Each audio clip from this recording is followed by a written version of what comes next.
की जय, पवन सुत हनुमान की जय, राजराजेश्वर भगवान की जय। नमः पार्वती पते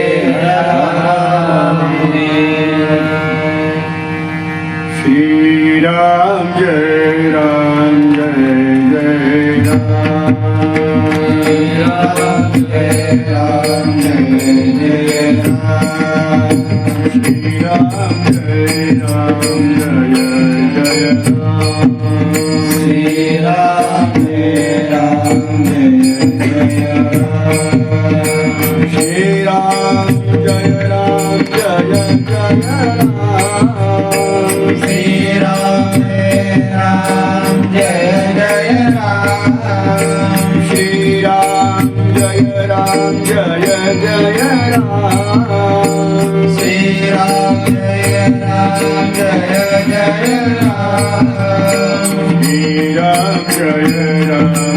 राम, श्री राम जय राम जय जय राम, श्री राम जय राम जय राम, श्री राम जय राम जय जय राम, श्री राम जय राम जय जय राम, श्री राम जय राम जय जय राम, श्री राम जय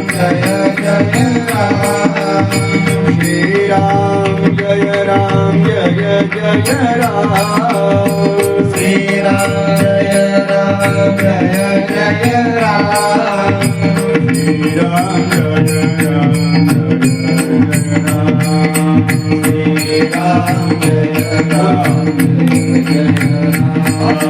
श्री राम जय राम जय जय राम, श्री राम जय राम जय जय राम, श्री राम जय राम जय जय राम,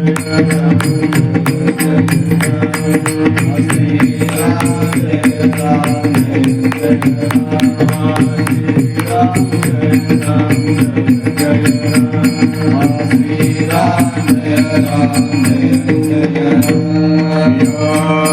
रामचंद्र भगवान की जय, पवन सुत हनुमान की जय। नमः पार्वती पते हर हर महादेव। मंगल भवन अमंगल हारी, श्री राम जय राम जय राम, नवाहु सुना शरण अनिल बिहारी, श्री राम जय राम जय राम, सीता राम चरित अति पावन, श्री राम जय राम जय राम, सुंदर सुरस अति मन भावन, श्री राम जय राम जय राम, रघुकुल रेखम सदा चलिया, श्री राम जय जय राम, ज्ञान जाई पर अचन न जाई, श्री राम जय राम, रामचरित मानस नित धामा, श्री राम जय राम, तुलसी कथा सुनावा, श्री राम जय राम, श्री राम जय राम जय जय राम, श्री राम जय राम, श्री राम जय राम जय जय राम, श्री राम जय राम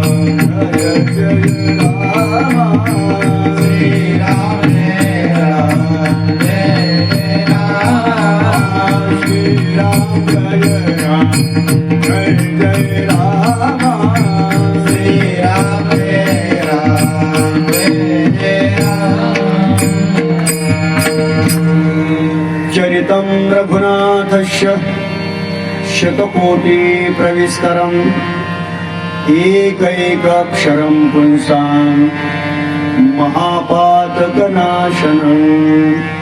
भगवत्कृपा पावनी सांग त्याचीच कथा कीर्तने अनुराग त्याचे भाग्ये निज भाग ऐसा श्रीरंग बोलिला ऐसा कथाला तुझ्या श्रवणी तरीच पाविजे कर्मभूमी हे भाग्य भगवत कृपे वाचोनी सर्वथा हि जानसेना बालचरिता अति सरल सुहाए सारद शेष शंभु श्रुति गावे राम सिया राम सिया राम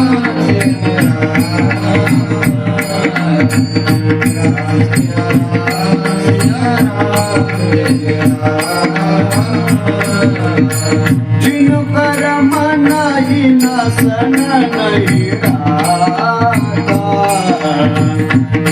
जनवंचित विधाता राम सिया राम सिया राम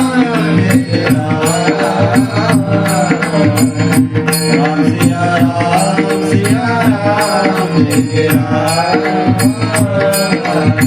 भय कुमार जब ही सब भ्राता राम सिया राम जय जय राम दिन जने गुरु पितु माता राम सिया राम जय जय राम गुरु ग्रह गए पढ़न अनप काल रे ज्ञान सप्राए राम सिया राम जय जय राम सिया राम जय जय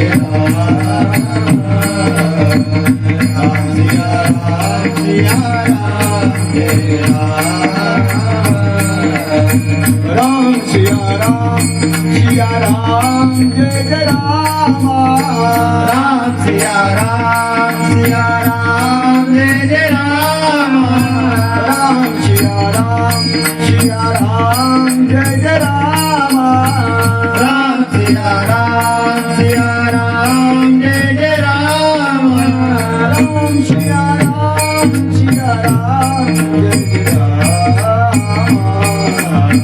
राम सिया राम जय जय राम राम सिया राम जय राम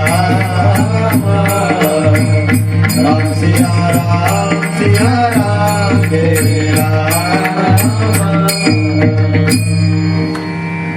भगवान शिवजी म्हणतात दिव्य पार्वती मनुष्य जीवांच्या कल्याणाचा मार्ग जीवांना जीवनमुक्त होण्याचा मार्ग परम मंगलदायी श्रीराम कथेमध्ये ओतप्रोत वर्णन केलेलं आहे.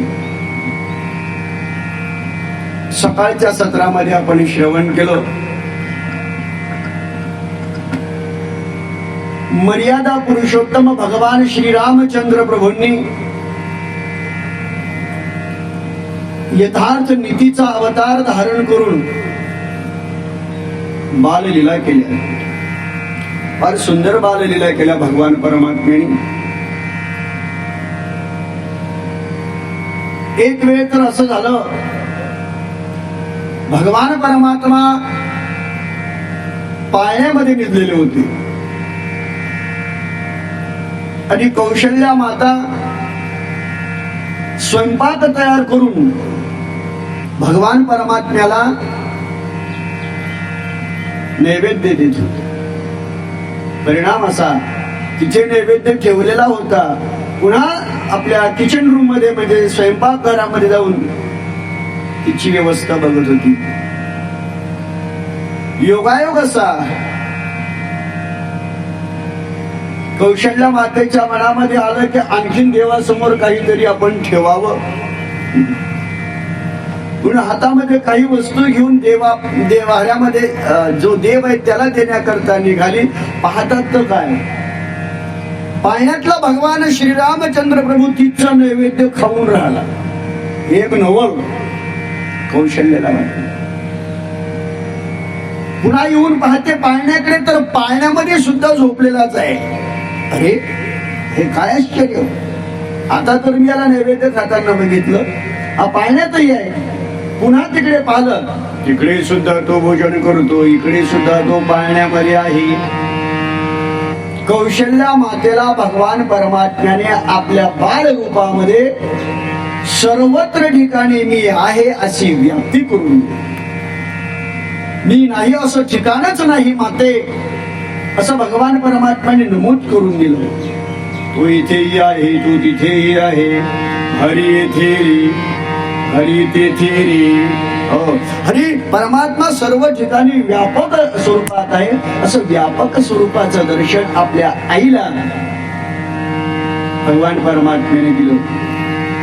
नंतर तिला अनुभूती आली की आपला असणारा श्रीराम सामान्य नव्हे, असामान्य आहे. इतर बालकांनी सुद्धा आपल्या मातेला आपली आपली स्वतःची अनुभूती दिली. म्हणजे आम्ही कोणीतरी दिव्य विभूती आहोत, आमच्याकडे ती दिव्यता आहे आणि त्या दिव्यतेचं अस्तित्व महत्वपूर्ण आहे. ही दिव्यता त्यांनी आपल्या घरामध्ये अनुभवाला दिली आहे. नाना प्रकारचे खेळ, नाना प्रकारच्या क्रीडा, नाना प्रकारच्या लीला भगवान परमात्मा करायला लागले.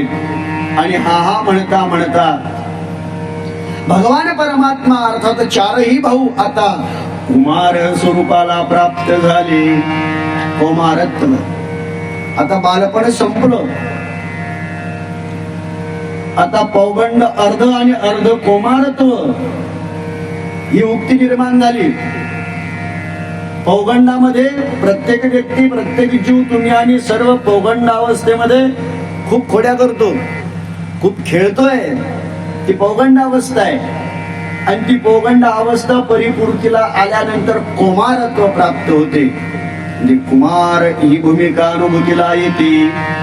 आता चारही भाऊ या ठिकाणी कुमार झाले, कुमारत्वाला प्राप्ती झाली त्यांची.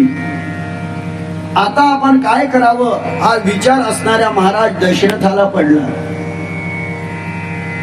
आपण यांना योग्य शिक्षा, योग्य दीक्षा, योग्य संस्कार दिले पाहिजे. पौगंड आणि कुमार अवस्थेमध्ये जर योग्य संस्कार दिले गेले तर मात्र तो स्वतःच जीवन यथार्थ स्वरूपाने व्यवस्थित जगू शकतो. चांगले संस्कार ज्यांच्याकडे असतात, सात्विक संस्कार ज्यांच्याकडे असतात, ते संत आहेत, ते गुरु आहेत. आणि आता विशेषतः हे कौमारत्वाला प्राप्त झाले म्हणून यांना वर्णाश्रम धर्माच्या नियमाप्रमाणे वर्णानाम, हे वर्णाश्रम धर्माचं तत्व सुरू आहे. बालकांडाचं अस्तित्व आहे. अजून पहिल्या श्लोकातले शब्द सुरू आहे वर्णानाम, अजून पूर्ण श्लोक बाकी आहे. म्हणून नियमाप्रमाणे हे आता कौमारत्वाला प्राप्त झाले. यांना आपण जाणवं अनुभूतीला दिलं पाहिजे. म्हणजे यांचं मौंजी बंधन केलं पाहिजे. मौंजी बंधन करण्याचा अधिकार 3 लोकांना आहे, 3 वर्णाच्या लोकांना आहे. 3 वर्णाच्या लोकांनी मौंजी बंधन करावं म्हणजे यज्ञोपवीत गळ्यामध्ये जानवं धारण करावं. त्याला मौंज करणे असं म्हणतात. तर 3 वर्णाच्या लोकांना मौंजी बंधन करण्याचा अधिकार आहे. कोणते कोणते? ब्राह्मण, क्षत्रिय आणि वैश्य या लोकांना मौंजी बंधन करण्याचा अधिकार आहे. म्हणून शास्त्रोक्त पद्धतीने त्यांनी मौंजी करून घ्यावी आणि यथार्थ रीतीने गायत्री पुरस्चरण करावं, अर्थात गायत्री मंत्राचं पुरस्चरण करावं. म्हणजे त्याला ब्राह्मणत्व प्राप्त होते. आणि ब्राह्मणत्व प्राप्त झाले की त्याला मात्र सर्व अधिकार उपलब्ध होत असतात. ब्राह्मण म्हणवल्या जातो आणि त्यांनी जर पुरस्चरण केलं नसेल, गायत्री मंत्राचं पुरस्चरण म्हणजे जेवढे त्या मंत्रामध्ये अक्षर आहेत तेवढ्या कोटी मंत्राचा जप करणे किंवा लाख मंत्राचा जप करणे. गायत्री मंत्र आपण म्हणतो किती अक्षर आहेत त्याच्यामध्ये? ओम भूर्भुवः स्वः तत्सवितुर्वरेण्यं भर्गो देवस्य धीमहि धियो यो नः प्रचोदयात्. 24 अक्षर. 24 अक्षर याचं जर पुरस्चरण करायचं असेल तर पहिला मुद्दा आहे 24 कोटी मंत्राचा जप करावा लागेल. हा मंत्र 24 कोटीचा जपाचा आहे. एवढं जर आपल्याला शक्य नसेल तर 24 लाख मंत्र जप करावा. आणि 24 लाख मंत्र जप केला की नंतर त्याच्या दशांश हवन करावं. 24 लाखाचे जे 10% मंत्र आहेत त्या 10% मंत्रांनी हवन करावं म्हणजे यज्ञ करावा. ओम भूर्भुवः स्वः तत्सवितुर्वरेण्यं भर्गो देवस्य धीमहि धियो यो नः प्रचोदयात् स्वाहा. असे 10% यज्ञ होम हवन करावं आणि त्याच्या 10% ब्राह्मण भोजन द्यावं. हवन केल्याच्या 10% ब्राह्मण भोजन द्यावं आणि नंतर मात्र ते पुरस्चरणाला आपण प्राप्त होतो. पण ज्याला शक्य नाही पुरस्चरण करणं किंबहुना एवढा दान धर्म करणं तर त्यांनी पुन्हा तेवढेच मंत्र 24 दुने डबल जर त्या मंत्राचा पुन्हा जाप केला तर मग त्याला हवनही करण्याची आवश्यकता नाही, तर ब्राह्मण भोजन देण्याची आवश्यकता नाही. त्याचं जर परिपूर्ण चिंतन केलं तर, एवढं अस्तित्व निर्माण केलं तर मग तो पुरस्चरणाला पूर्ती देणारा होईल. आणि ज्या ब्राह्मणाने पुरस्चरण केलं त्याच ब्राह्मणाला दान देण्याचा अधिकार आहे. वा, काय शास्त्र वर्णन करते. नुसतं ब्राह्मण कुळात जन्माला आला म्हणून तो ब्राह्मण झाला असं नाही. ब्राह्मण कुळामध्ये जन्माला येऊन त्याने पुरस्चरण कमीत कमी आहे, त्याने पुरस्चरण केलं पाहिजे. शेवटचा मुद्दा आहे ब्राह्मणाच्या जीवनातला. त्याला भिक्षा मागण्याचा अधिकार आहे, त्याला दान दक्षिणा मागण्याचा अधिकार आहे आणि त्यालाच दान दक्षिणा दिली पाहिजे. आपण कोणालाही देतो, ज्याला द्यायची त्याला देत नाही, कोणालाही देतो. आपल्याला दिलेल्या दानाचं फळ प्राप्त झालं पाहिजे. ब्राह्मणत्व तेव्हा प्राप्त होतं. जर त्याने पुरस्चरण केलं नसेल तर देवी भागवत सांगते की त्याला सत्यनारायण करण्याचाही अधिकार नाही. ब्राह्मणाच्या बद्दल बोलतो, ज्या ब्राह्मणाने पुरस्चरण केलं नसेल त्याला सत्यनारायण करण्याचाही सुद्धा अधिकार नाही, करू नये किंवा दान दक्षिणा घेऊ नये, त्याला जेवण सुद्धा देऊ नये. आणखीन काय सांगेल शास्त्र, जर पुरस्चरण केलं नसेल तर. आणि व्यवहार दृष्टिकोनातून तर आपण आलिया अतिथा आदरे या होणी धर्म कोणता. आपल्या दारात कोणीही जरी आला तरी आपण त्याला अन्नदान देतो, भोजन देतोय आणि द्यायला पाहिजे. पण शास्त्रोक्त पद्धतीने असे काही नियम आहेत, त्या नियमाने जर आपण चालायला लागलो तर मात्र आपलं अस्तित्व द्वैतात निर्माण होईल. एका ठिकाणी असं वर्णन आलंय, जो ब्राह्मण कुळामध्ये जन्माला आला तो ब्राह्मण आहे असं समजून त्याला दान धर्म करावा, कारण तो ब्राह्मण आहे. कारण ब्राह्मणा इतराम गुरु, ब्राह्मणानाम इतराम गुरु, म्हणून त्याला दान धर्म करायला पाहिजे असंही सुद्धा वर्णन आहे. पण शास्त्रोक्त पद्धतीने त्याने ते जर पुरस्चरण केलं असेल तर तोच त्या दान धर्मात स्वीकारण्याचा अधिकारी आहे. मग तो देणाराही त्याचाही उद्धार होतो आणि घेणाराचाही उद्धार होतो. नाहीतर अयोग्य व्यक्तीला जर दान दिलं तर तो अयोग्य व्यक्ती ते दान दिलेलं तुमचं कशात खर्च करेल तुम्हाला काय माहिती आहे. पण त्याने जर वाईट मार्गाने ते धन खर्च केलं तर त्याच्यातले 10% पाप आपल्याकडे येते आणि पुण्य जर केलं तर त्याचं 10% पुण्य आपल्याला मिळते. म्हणून दानाला विशेष शुद्ध सात्विक आणि पवित्र दान द्यावं. त्याच्यासाठी ब्राह्मणत्व असावं, जानवयामध्ये असावं. 3 वर्गाला 3 वर्णाला यज्ञोपवीत धारण करण्याचा अधिकार. पहिला ब्राह्मण, दुसरा क्षत्रिय. जे स्वतःला क्षत्रिय समजतात आणि क्षत्रिय कुलामध्ये जन्माला आलो, क्षत्रिय वतनसम नाही कुलाचं अस्तित्व. छत्रपती शिवरायांच्या सानिध्यातले जेवढे लोक असतील तेवढे क्षत्रिय कुलातले. राजा दशरथाचं अस्तित्व ज्याच्या जीवनामध्ये, ती परंपरा, कुल परंपरा, ते सर्व क्षत्रिय आहे. हिंदू धर्म संस्कृतीमध्ये मग क्षत्रिय मध्येही सुद्धा मोंजी बंधन करण्याचा अधिकार आहे. त्यांनी सुद्धा मोंजी बंधन करावं. वैश्य या लोकांनी सुद्धा मोंजी बंधन करावं.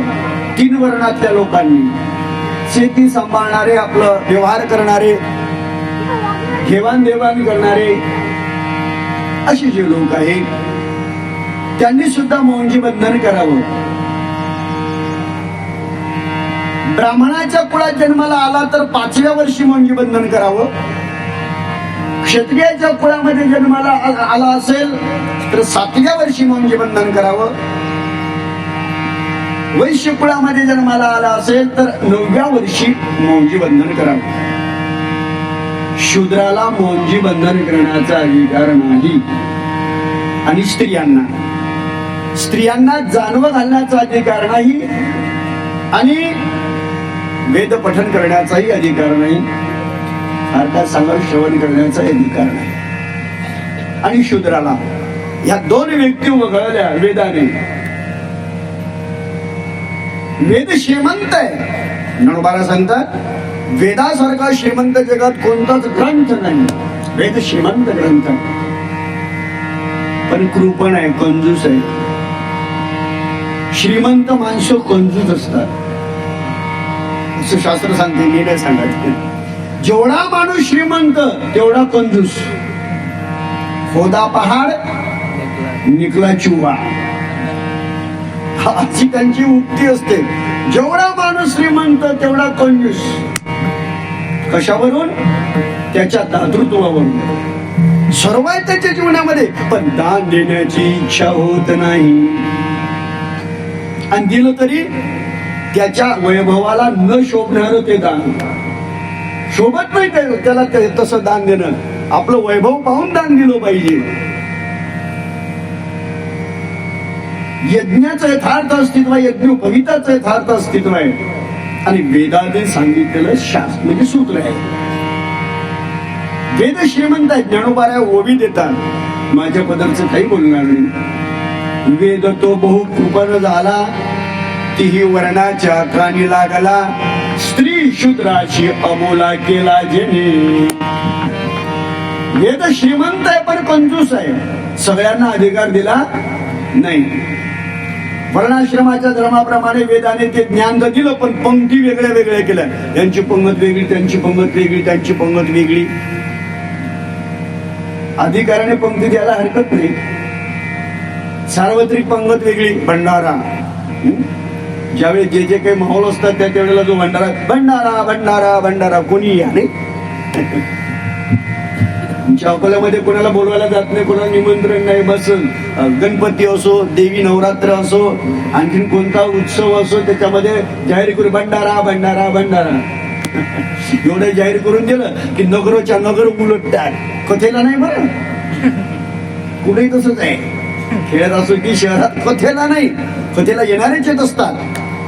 ज्यांची आस्था आहे भगवंताच्या विषयी, ग्रंथाविषयी, संताविषयी, तेच कथेला येत असतात.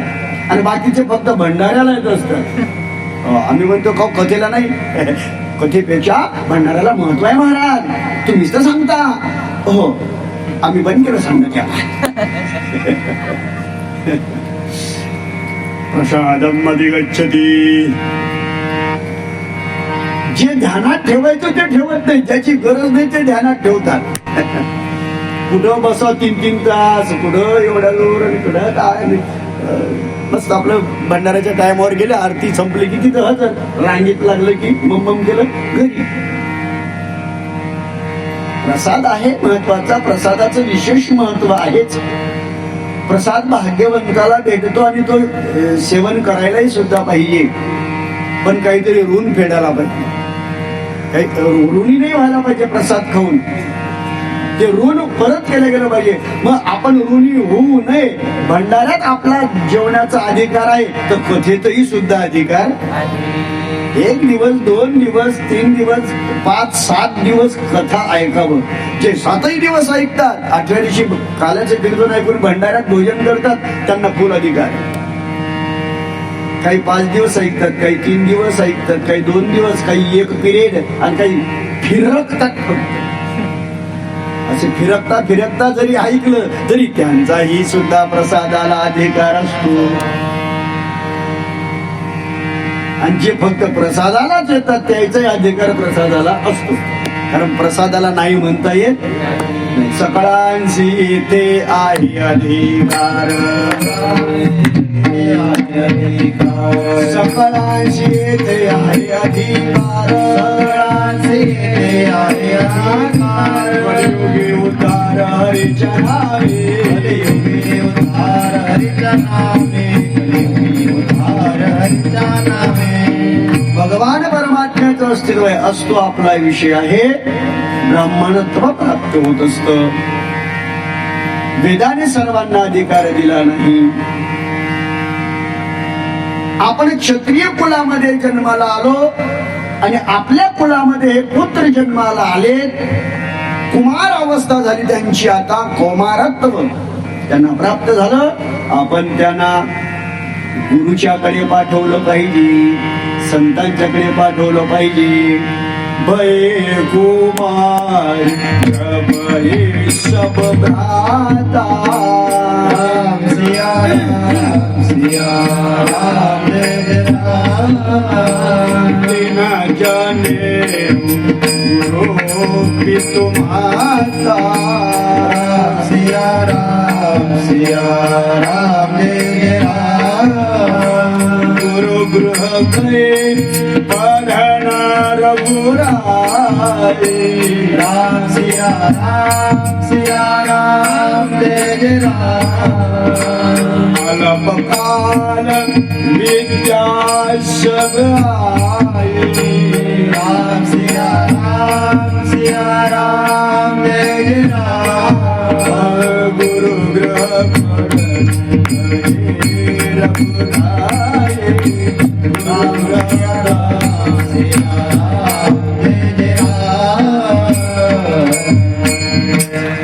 महाराज दशरथाने विचार केला आणि यांना आता योग्य संतांच्या माध्यमात पाठवावं लागेल. म्हणून वशिष्ठ महाराज राजा दशरथाच्या कुलातले कुलगुरु, एकच कुलगुरु. मानवी जीवनामध्ये गुरु एकच असावा. अख्ख्या कुलाचा एक गुरु वशिष्ठ महाराज. सूर्यवंशांचा एकच गुरु वशिष्ठ महाराज. आणि एका गुरुचं जर अस्तित्व आपल्या घरामध्ये असेल तर आपल्या घरामध्ये आनंद नांदेल. म्हणजे एकाच संतांची शरणागती, एकाच गुरुची शरणागती, एकाच देवाची शरणागती, ही भूमिका आहे. पण आता आपण पाहायला गेलो तर एका एका घरात 5-5 गुरु. जेवढे सदस्य तेवढ्याचा एक गुरु. घरात जेवढे माणसं असतील त्या सगळ्यांचे वेगळे वेगळे गुरु. आणि गुरु पौर्णिमा आली गुरुचं पूजन करत असतात, गुरुचं स्वागत करत असतात, गुरुला वस्त्र दान धर्म देत असतात, गुरुच्या आज्ञेचं पालन करत असतात. पुन्हा गुरुकडनं तो गुरुमंत्र मिळाला त्याची उजळणी करत असतात. अशी विधी आहे. आणि गुरु पौर्णिमा आली रे आली की सगळ्यांचे गुरु एकाच घरात. 5 लोक असतील तर 5 गुरु एकाच घरात. 10 असतील तर 10 गुरु एकाच घरात. आता सगळ्यांची वेगळी वेगळी मतमतांतरे आहेत. एखाद्याचा गुरु म्हणते देवाची पूजा केली पाहिजे, देवाची आराधना केली पाहिजे, ध्यान जप केला पाहिजे, साधना केली पाहिजे. दुसऱ्याचा गुरु म्हणते देव उचलून शेतात नेऊन टाकले पाहिजे. एकाच घरात. एक गुरु म्हणतो दारामध्ये तुळशी वृंदावन लावलं पाहिजे. दारात तुळशी वृंदावन असावं. कोणाच्या? हिंदूंच्या. जे हिंदू असतील शब्द वापरतो, नसतील त्याचा विषयच नाही. जे हिंदू असतील त्यांनी आपल्या घरासमोर तुळशी वृंदावन ठेवावं. आणि जर घरासमोर तुळशी वृंदावन नसेल तर त्या घरात माणसं राहत नाही. मग कोण राहतात? कबीरजी महाराज सांगतात, जिस घर नाही है तुलसी वृंदावन, जिस घर नाही है तुलसी वृंदावन, जिस घर नहीं है तुलसी वृंदावन, जिस घर नहीं है तुलसी वृंदावन, वो घर भूत समान, वो घर भूत समान, जीवन पशु के समान, भजन बिना जीवन पशु के समान, भजन बिना जीवन पशु के समान, जीवन पशु के समान. जिस घर नहीं है तुलसी वृंदावन, वो घर भूत समान. हे भूतांचा वास असतो. माणसं जरी राहिला असले तरी भूतांचा वास असतो. कधी त्या घरामध्ये समाधान आनंद मिळत नाही. म्हणून दारात तुळशी वृंदावन असणं फार महत्वाचं आहे. दुसरं फल काय? घराच्या समोर जर तुळशी वृंदावन असेल तर केवढंही जरी आपल्यावर संकट येत असेल तर त्या संकटाला वापस करण्याची ताकद तुळशी मातेमध्ये आहे. केवढंही संकट. आणि आपल्यावर संकट येण्याच्या अगोदर तुळशी माता आपल्याला सांगते आपल्यावर संकट येणार. मग ते कसं ओळखायचं? व्यवस्थित ठिकाणी तुळशी ठेवलेली आहे, व्यवस्थित दररोज पाणी टाकणं सुरू, सगळं व्यवस्थित आहे. एवढं असतानाही सुद्धा ज्यावेळेस तुळशी सुकते नाही, पानाचे सुकल्या जातात, समजून जावं काहीतरी संकट आहे. आणि ते संकट माता तुळशी आपल्यावर घेते. घरात प्रवेश करू देत नाही म्हणून तुळशी असावी. आणि दारात गाय असावी, गाय गौ माता. गाय आणि तुळशी ज्याच्या दारासमोर आहे, बाल बाका नाही होऊ शकता. नसेल गाय तर कमीत कमी तुळशी तरी दारासमोर असावी. अनन्य साधारण महत्व आहे. आपल्या आहेत सांगण्याची आवश्यकता नाही. पण ज्यांच्या नसेल कदाचित तुळशी तर आणून ठेवा वृंदावन. आणि ज्याच्या दारातली तुळस हिरवी गार आहे तो साधूचा संसार आहे. दारी तुळस हिरवीगार, पहाया साधूचा संसार. त्याच्या घरात दुसरं काही नसेल परंतु दारात मात्र तुळशी हिरवीगार असेल म्हणून तुळशी असावी. चला बरस चिंतन करता येईल सुद्धा. कोणी परमार्थ करायला सांगतील, कोणी एकादशी करायला सांगतील, कोणी म्हणतील कशाला करायची एकादशी. असेही परमार्थ आहेत, असेही संप्रदाय आहेत. एकादशीच्या दिवशी घरून डबे बांधून आणतात आणि आपल्याला प्रवचन सांगतात. माझा आम्ही तुम्हाला प्रवचन सांगतो एकादशीच्या दिवशी, आणि प्रवचन झालं की त्याचे डबे काढतात आणि खातात. धिक्कार असो. एकादशीच्या दिवशी जर अन्न कोणी खात असेल तर तो बाऱ्या सांगतात एकादशी अन्नपान, एकादशी अन्नपान, जे न करती भोजन, जे न करती भोजन, श्वान विष्णू समान जानाते गा, श्वान विष्णू समान श्वान विष्णू समान अधमा जानाते गा. वर्णन करतात. एकादशी अन्नपान, जे नर करतील भोजन, श्वान विष्टे समान अधमजन ठीक. एकादशीच्या दिवशी अन्नाचा आश्रय घेऊन विश्वातले सर्व पाप राहतात. आणि ते जर आपण भोजन केलं तर सर्व पाप आपल्या उदरामध्ये येतात. हा एक सिद्धांत. दुसरा सिद्धांत, जर एकादशीच्या दिवशी अन्न सेवन केलं तर कुत्र्याची विष्ठा खाल्ल्याचं पाप लागतं. तुकोबाराने सांगितलं एकादशीच्या दिवशी जेवण करत असतील त्याने काय खाल्लं समजावं?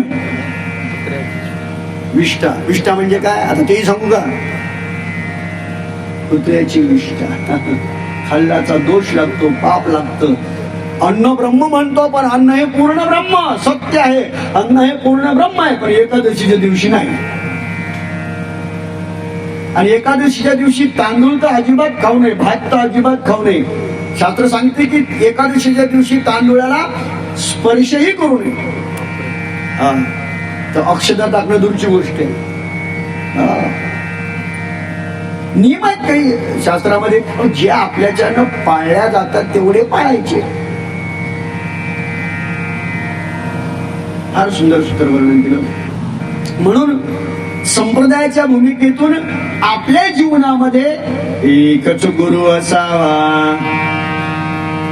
एका गुरुच्या विचाराने जर आपण चाललो तर घरामध्ये द्वैत निर्माण होणार नाही, भांडणं होणार नाही. हे तर सगळ्यांचे सगळे गुरु जर आले तर गुरु पूजा तर होणारच नाही, पण दुसरंच निर्माण होईल काहीतरी. म्हणून एक अनिष्ट असावं माणसाने. तेच गुरु, तेच श्रीगुरु, तेच सद्गुरु, तेच परमगुरु. अधिकार त्यांना आपणच देत असतो. आणि गुरुवर जर श्रद्धा असेल, गुरुवर जर निष्ठा असेल तर मात्र ते गुरु सद्गुरूही बनतील, श्रीगुरूही बनतील आणि परमगुरूही सुद्धा बनतील. एकच व्यक्ती सगळे पात्र बजावू शकतो. कशावरून? श्लोक दिला, गुरुर्ब्रह्मा गुरुर्विष्णू गुरुर्देवो महेश्वरः गुरुर साक्षात परब्रह्म तस्मै श्री गुरुवे नमः. गुरु कोण आहे? ब्रह्मदेव आहे. गुरु कोण आहे? गुरु भगवान विष्णू आहे. गुरु कोण आहे? गुरु शिव आहे. गुरु कोण आहे? अहो साक्षात परब्रह्म स्वरूप आहे. परात्पर जे परब्रह्म आहे ते परब्रह्माचं स्वरूप श्री गुरु आहे. हे सर्व पात्र एक गुरु बजावू शकतो, मात्र तो त्या अधिकाराचा असावा लागतो. त्या अधिकाराचं स्वरूप जर त्याच्या जीवनामध्ये असेल तर मात्र तो हे सगळे पात्र बजावू शकतो. नाहीतर जगात गुरुला घाटा नाही आणि शिष्यांना तोटा नाही. कोणीही गुरु बनण्याची तयारी करतो. गुरु अहम हे सर्व यज्ञानां भोक्ता च प्रभुरेव च, गीता सांगते. आम्ही मोठे आहो, आम्ही गुरु आहो, आम्ही गुरु, बाकी सगळे आमचे शिष्य आहे. मला असं वाटतं की गुरु होण्याची कोशिश करू नका. जबाबदारी आहे. माणसाने जीवनामध्ये नाही गुरु झालं तर चालेल, पण शिष्य मात्र आयुष्यभर व्हावं. शिष्य व्हावं, लहान व्हावं. तुका म्हणे न व्हावे लहानाहुनी लहान. मुंगी व्हावं माणसाने, साखर मिळते. मुंगी व्हावं, साखर मिळेल. हत्ती व्हावं, लाकडं मिळतील. हत्ती होऊन लाकडं फोडण्यापेक्षा, लाकडं खाण्यापेक्षा मुंगी होऊन साखर खावं. थोडं फार सुंदर आणि गोड सात्विक शिष्य व्हा. लहानपण देगा देवा, लहानपण देगा देवा, लहानपण देगा देवा, लहानपण देगा देवा. मुंगे साखरेचा रवा, मुंगे झारवा लहानपण देगा देवा लहानपण देगा देवा मुंगे साखरे गारवा मुंगे साखरे गारवा लहानपण देगा देवा हरि बोल लहानपण देगा देवा काय गोड प्रमाण दिलं महाराजांनी ठीक आहे लहानपण दिगा देवा देवा लहानपण मोठं झाल्यानंतर आम्हाला ती जबाबदारी सांभाळता येणार नाही जया अंगी मोठेपण या यातना कठीण जो मोठा होतो त्याला यातना आहेत बरं दुःख आहे पण मोठं होणं जरी दिसायला चांगलं असलं तरी असायला मात्र फार कठीण आहे सासू होणं सोपं की कठीण जाऊ द्या शास्त्र बाजूला ठेवू आपण संसारातलं सासू होणं उत्तम आहे की फार कठीण आहे सासू व्हायला तर बापा आम्ही नव्हतो अशा आम्ही नवीन नवीन लग्न झाल्यानंतर अशा नाही वागलो तुमच्या सारख्या सुरू बरोबर सासूची एवढ्याने ती सासू होईल का नाही अरे सासू कधीतरी सून होती सास भी कभी पुढचं तुमच्या पाठ आहे सास भी कभी अरे कधीतरी सून आपलं सासू सून होती नंतर ती पर्यायाने सासू झाली आणि जेवढ्या सासवा बसलेल्या आहेत त्या ठिकाणी सासा तेवढ्या पहिल्या सुना होत्या आणि पहिल्या सुना होत्या म्हणून सासा झाल्या कारण सून झाल्याशिवाय सासू होता येत नाही हा सिद्धांत आहे आणि म्हणून ज्या सुनेला पहिला त्रास झाला ज्या सुनेला पहिला त्रास झाला ती तेव्हा संकल्प करते जेव्हा मी सासू होईल तेव्हा मी माझ्या सुनीला असाच त्रास देईन नकारात्मक विचार अरे ज्या सासूला सून असताना त्रास झाला तिने तर हा संकल्प केला पाहिजे की सून झाल्यानंतर किती त्रास होतो अनुभव येतो ना तिला मग तिने हा संकल्प करावा ज्यावेळेस मला सून येईल ना त्यावेळेस माझ्या सुनेला एका शब्दाने सुद्धा दुखवणार नाही ती ओरिजिनल सासू आहे नाही तर साऱ्या डुप्लिकेटच आहे ओरिजिनल सासू बनायचं असेल तर हा संकल्प करा सकारात्मक मी सून असताना जेवढा मला त्रास झाला तेवढा मी माझ्या सुनेला त्रास होऊ देणार नाही मी तिला मुलगी म्हणून तिचा सांभाळ करेल एवढं जरी कळालं तरी रामायण कळालं बस एवढं जरी आपल्या लक्षात आलं आणखीन कुठे जाण्याची गरज नाही एका वाक्यात रामकथा एकमेकाच्या विषयीचं असणारं जे द्वैत ते नष्ट झालं की रामकथा समजते समजा नाहीतर किती ऐका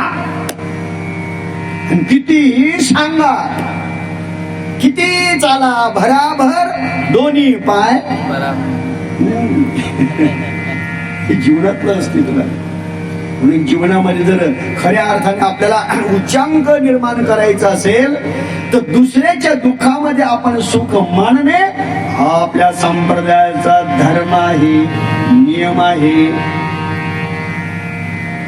म्हणून ज्या अवस्थेमध्ये जे मिळवायला पाहिजे ते मिळवायला पाहिजे कुमार अवस्था झाली यांना सात्विक संस्कार मिळाले पाहिजे शुद्ध संस्कार मिळाले पाहिजे म्हणून संस्कारिक पुरुषाकडे पाठवलं पाहिजे संतांच्या आश्रमामध्ये पाठवलं पाहिजे संतांच्या संगतीमध्ये पाठवलं पाहिजे जीवनामध्ये आनंद मिळत असतो म्हणून महाराज दशरथाने विचार केला आपले जे कुलगुरु आहेत कुलाचे गुरु वशिष्ठ महाराज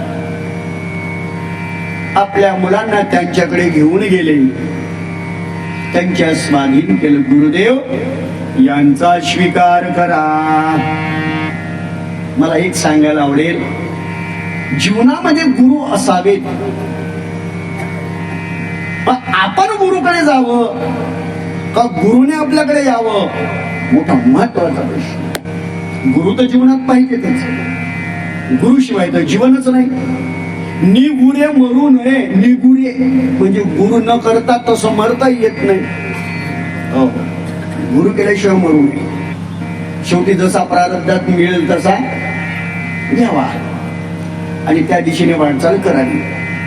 आणि एकदा गुरु जीवनामध्ये आल्यानंतर त्या गुरुच्या विषयी तन मन धन आणि वाणी समर्पित केली पाहिजे. स्वतःही सुद्धा आपल्या गुरुची निंदा केली नाही पाहिजे आणि दुसऱ्याने केलेली निंदा ऐकली सुद्धा नाही पाहिजे. गुरुगीतेमध्ये हे सर्व वर्णन आहे. गुरुचा आश्रय करणाऱ्या लोकांनी काय करावं पुढे ते चिंतन आहेच. भगवान परमात्म्याने गुरुदेवाचा स्वीकार केला. आपला इथे प्रश्न उपस्थित झाला, आपण गुरुकडे जावं की गुरुने आपल्याकडे यावं? आपण गुरुला शोधावं की गुरुने आपल्याला शोधावं? दोन्ही सूत्र यथार्थ आहे. आपल्याला कल्पना नसते, परंतु कोणीतरी गाईड आपल्यामध्ये येतो आणि आपण त्याला विचारतो, का हो तुमची परंपरा कोण होती? पूर्वी असं विचारायचे. पूर्वी अशी परंपरा होती. भेटा झाल्यानंतर, ओळख पटल्यानंतर मग का हो तुमचे गुरु कोण आहे, तुमचे आईबाप कोण आहे हे नाही विचारत. पूर्वी हे नव्हतं. तुमचे गुरु कोण आहे? गुरुमुळे माणसाची ओळख होत होती. गुरु परंपरेमुळे माणसाची ओळख होते. आपण कोणाचे शिष्य आहात? त्याने सांगावं, आम्ही द्रोणाचार्याचे आहोत, आम्ही वशिष्ठ महाराजांचे आहोत, आम्ही परशुराम शिष्य आहोत. वैभव होत त्यांचे, बोलबाला होता त्या महात्म्यांचा. त्यांच्या नावाखाली, त्यांच्या वजनाखाली सगळं अस्तित्व. मोठ्यांचं नामकरण घ्यावं जीवनामध्ये. पितांबर महाराजाला कोंडीतल्या लोकांनी विचारलं, तुमचे गुरु कोण? त्याने सांगितलं गजानन महाराज. खोटा बोलतो? मोठ्याच्या आश्रयाने राहतो? नाही हो, नाही, माझे गुरु गजानन महाराजच आहे. सिद्ध करून गेलो तो विषय वेगळा आहे. गुरुच्या नावाने आपण ओळखला गेलो पाहिजे, ही पूर्वीची भूमिका होती. आताची कमीत कमी भूमिका कोणती पाहिजे? आम्ही कोणाचे पुत्र, आमचा बाप कोण आहे, कोण्या कुळामध्ये आम्ही जन्माला आलो, कमीत कमी हे तरी आपल्याला माहिती पाहिजे. बापाच्या नावाने मुलगा ओळखला पाहिजे. वा. आणि कधी कधी तर मुलाच्या नावाने बाप ओळखला गेला पाहिजे. ही सध्याची रीती. कधी कधी बापाच्या नावाने मुलं ओळखल्या जातात. कोणाचा मुलगा हो? अमुक अमुक व्यक्तीचा. वा, क्या बात. कोणाचा मुलगा हो? मस्त हार्मोनियम वाजवतो. कोणाचा मुलगा हो? अमुक अमुक व्यक्तीचा. बापाचं नाव. कोणाचा मुलगा हो? मृदंग वाजवतो. बापाच्या नावाने अमुकचा मुलगा, अमुकचा मुलगा. कोणाचा मुलगा हो? टाळ घेऊन प्रमाण उचलतो. अमुक अमुक व्यक्तीचा मुलगा. कोणाचा मुलगा आहे हो? साऊंड सिस्टीम बरोबर लावत नाही. किती सांगा, बापाच्या नावानं त्याचा बाप हाय म्हणून हे असं आहे. भूमिका बापाच्या नावाने ओळखला गेला पाहिजे मुलगा. एक मुद्दा. दुसरा मुलगा पुरुषार्थाचा मुद्दा. पुरुषार्थाचा मुलाच्या नावाने बाप ओळखला गेला. वा, क्या बात कही. बापाच्या नावाने मुलाला ओळखणं तर ठीक आहे, मुलाच्या नावाने बाप ओळखला गेला. कोणाचा मुलगा आहे तो? गटारीत पडला, पिऊन अमुक अमुक. हे बापाच्या नावाचा बट्ट्या बोळ करणारे लोक. कुणाचा मुलगा आहे हो? जो अशा प्रकारचं दिव्य कार्य करतो, बापाचंच नाव. बापाई सुद्धा मुलाचं नाव वर्चस्व आणणारे असावे. नाही तर मुलगा नाव कमावतो आणि बाप गटारीत पडतो. कोणाचा बाप आहे हो? तो भजन करते ना, भजन पोरगा. त्याचा काय जीवनामध्ये मिळवलं आपण? पुरुषार्थ जीवनामध्ये करायचा असेल तर आपण बापाच्या नावाने ओळखणं हा एक पुरुषार्थ आहे, आणि दुसरा पुरुषार्थ आपल्या नावाने बापाचा परिचय झाला पाहिजे लोकांना. स्वागत होत असतं अशा लेकरांचं, अशा विद्यार्थ्यांचं. गुणवंत जर विद्यार्थी असेल शाळा कॉलेजांमध्ये, मिरिट मध्ये जर आले असतील तर त्यांच्या आई वडिलांचं स्वागत होते. कोणाचा आहे हा? अमुक अमुक. बोलवा त्यांना स्टेजवर. आई बाबांना स्टेजवर बोलवलं जातं आणि त्यांचा सन्मान केला जातं, आणि आई वडील व पुत्र असंही पुरुषार्थ आहे जीवनात. आणि तो पुरुषार्थ जीवनामध्ये निर्माण व्हावा याच्यासाठी आपल्याला योग्य संस्काराची गरज आहे. रामकथा सांगून तर लग्न लावून बसलो होतो रामाचं, पण आपल्यासाठी काय? रामकथा आपल्याला ऐकायची, पण रामकथा आपल्यासाठी काय देते? नाही तर कथा सांगूनच राहिले, ऐकूनच राहिलो, पंक्ता देऊनच राहिले, खाऊनच राहिलो, वा वा मस्त स्वयंपाक होता, मग या ना घेत ना, चला झोपायला घरी घ्या. इकडे नाही तिकडे. संस्कार मिळाले पाहिजे, काहीतरी संस्कार घेऊन आपण पेंडल मधून गेलो पाहिजे. एक जरी विचार जीवनामध्ये आपण 12 महिनेपर्यंत त्याचा विचार केला तर जीवन सुधारल्याशिवाय राहणार. कोणती तरी एक विचारवंत आणि सकारात्मक वस्तू, सकारात्मक विचार घेऊन आपण घरी जायला पाहिजे, त्याच्यावर चिंतन करायला पाहिजे. आणि तसं वागण्याची कोशिश, मी कोशिश शब्द वापरतो, कोशिश करा, वादा मत करू. वादा करने वाले तो बस सब कुछ भूल जाते हैं. कोशिश कामयाब होती है. जीवनामध्ये कोशिश करा परमार्थ करण्याची, संगती संतांची करण्याची, सुंदर जीवन बनते. म्हणून यथार्थ सूत्र देतात त्या ठिकाणी विचार चांगल्या पद्धतीने घ्यावे, आणि चांगल्या पद्धतीने विचार ज्यांच्याकडे असतील आपण त्यांच्याकडे गेलो पाहिजे. तीन जनेऊ गुरु की तुम्हाता. आई वडिलांनी राम लक्ष्मण भरत शत्रुघ्नाला अधिकार दिला, त्यांना गुरुदेवाकडे पाठवलं. एक मुद्दा, देवादिकांना गुरु करावं लागलं, श्रीरामाला गुरु करावं लागलं, भगवान श्रीकृष्ण परमात्म्याला गुरु करावं लागलं. जर देव संत आदी आदी यांनी जर गुरु केले तर आपल्यालाही सुद्धा गुरु करावंच लागतील. तर भाग्याने मिळतात गुरुही सुद्धा भाग्यानेच मिळत असतात. गुरु हा संत कोळेचा राजा, गुरु हा संत कोळेचा राजा, संत कोळेचा राजा, गुरु हा संत कोळेचा राजा. गुरु हा प्राण विसावा माझा, गुरु हा प्राण विसावा माझा, गुरु हा प्राण विसावा माझा, गुरु हा प्राण विसावा माझा. गुरुविन देव नाही तुझा, गुरुविन देव नाही तुझा, गुरुविन देव नाही तुझा, गुरुविन देव नाही तुझा. महाकायात निरोगी, महाकायात निरोगी, महाकायात निरोगी.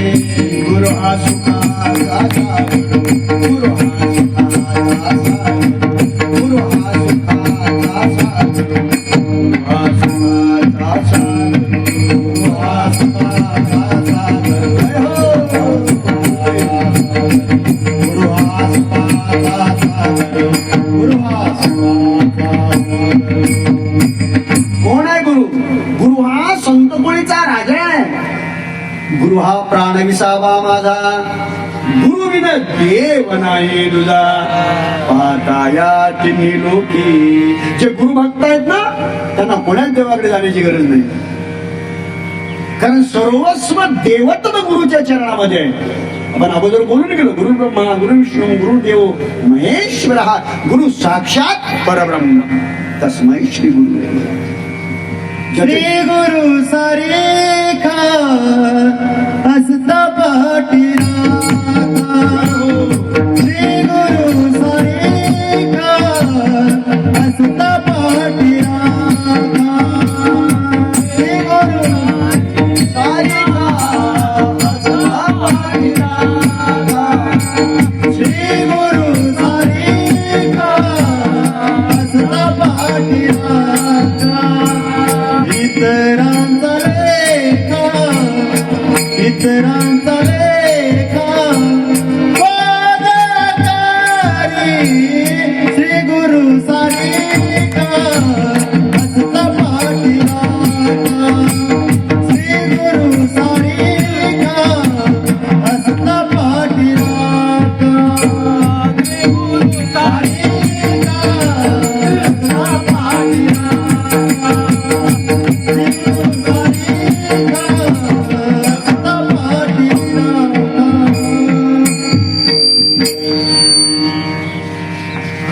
रामचंद्र भगवान की जय। श्री गुरु सारेखा हस्तपाठीराखा गोड प्रमाण दिले इतरांचा लेखा कोण करी आणि गुरु जर आपलं दैवत आहे तर इतर देवांची आपल्याला आवश्यकता नाही गुरुच्या सानिध्यात वास करावं आणि जे वर्णन आहे बाबा गोस्वामीजींनी केलेलं गुरु ग्रह गये बंधन रघुराई गुरुच्या घरी जावं गुरुबद्दल चिंतन फार विषय गुरु या शब्दावर 7-7 दिवस कथा होऊ शकते बरं आणि तुमच्या इच्छा लोकांना अनुभव आहे बडनेरा नाही बडनेऱ्याला इच्छी मंडळी जिथे ही मंडळी तिथे माझा कधी कधी नंबर लागतो जिथे तुमच्या गावातली मंडळी असते तिथे माझा नंबर लागतो तिथे 2-3 वर्षापर्यंत दत्त जयंतीच्या दिवशी समारोप असायचा त्या सप्त्याचा तिथे 7-7 दिवस पर्यंत गुरु चरित्राचं पारायणही आणि गुरु या शब्दावर चिंतन हेलचेल काय आहे गुरु कसा असतो आता ते काही इथे सांगू ना पण गुरु बद्दल जेवढं चिंतन आहे तर जो प्रेरणा जे जे जे शास्त्र जे जे पुराण जो ग्रंथ आपल्या समोर आहे अगदी 7 दिवस पर्यंत तेच वर्णन करायचं बाकीच्या संसारात नाही ते तर आहेच ते काय सांगून करता संसार करू करू बेदम घालून तेच सांगू काय बेदम व्हायचं का जरा वेगळं आपल्याला निर्माण झालं पाहिजे रामकथा आहे तर रामकथाच सांगा भागवत आहे तर भागवतच सांगा शिवराण आहे तर शिवराणच सांगा देव भागवत आहे तर देव भागवत सांगा ज्ञानेश्वरी तर ज्ञानेश्वरीच सांगा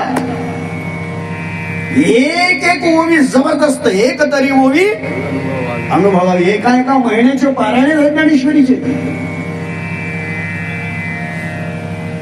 150 ओव्या दररोज समजावून सांगायचे असे गाव माझ्याकडे होते महाराज 150 ओव्या समजावून सांगा पण त्याचप्रमाणे गीतेचं पारायण सुद्धा एक श्लोक एका श्लोकाचा एक शब्द खूप चिंतन होतं त्याच्यामध्ये खूप आनंद येतो शास्त्र आहे त्याच्यासाठीच तर आपला जन्म आहे माय बापू शास्त्र श्रवण करण्यासाठीच आपण योग्य तत्व ज्या ठिकाणी मिळते मकरंद ज्या फुलामध्ये मकरंद आहे तिकडेच असणारी भुंगी येत असतात ओरिजिनल भुंगी ज्याला फक्त मकरंद सेवन करण्याची आवश्यकता आहे ज्याला रस सेवन करण्याची अतीव इच्छा आहे ते त्या मकरंदाच्याकडे येतात त्या फुलाकडे येतात फुलाची शोभा कशाने आहे मकरंदाने आणि मकरंदाची शोभा कशाने आहे भुंग्याने आहे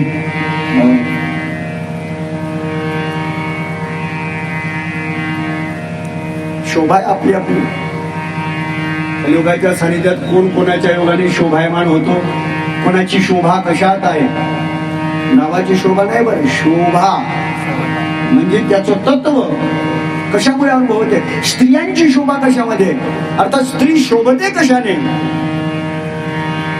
नारी लज्जया हा शास्त्र आहे स्त्री कशाने शोभते नारीच लज्जया, जी लाजते ती नारी. जी आपल्या मनामध्ये लज्जा निर्माण करते, बाहेर निघत नाही, जिथे पुरुष बसले असतात तिथे येत नाही. लज्जा. काम पडलं तर यायचं जर झालं तर तिथे सुद्धा लज्जा निर्माण करते. डोक्यावर पदर वगैरे असं व्यवस्थित. नारीच लज्जया, तिला नारी म्हणावं. जी डोक्यावर पदर घेते ती.